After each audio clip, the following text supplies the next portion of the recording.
Hello guys! Second wheelchair ng mama ko ngayon. Nag-request kasi siya, gusto daw niya manood uli ng TV. Naiinip po kasi sa kwarto niya eh. Para may nakikita-kita siya sa labas kasi laging makikita lang niya pintuan tsaka kami. Kaya nilabas na rin namin. Kaya mainam ng maarawan na din kasi kailangan din niya ng vitamins. And piniprepare na namin siya para komportable sa pwesto niya. Check ng pulse oximeter para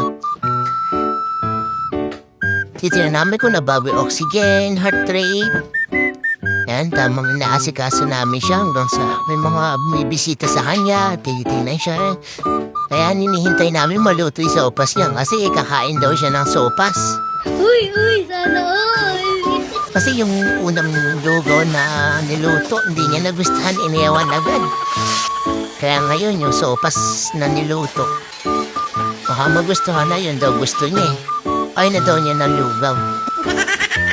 Eh, tamang nood lang kami ni mama ng TV.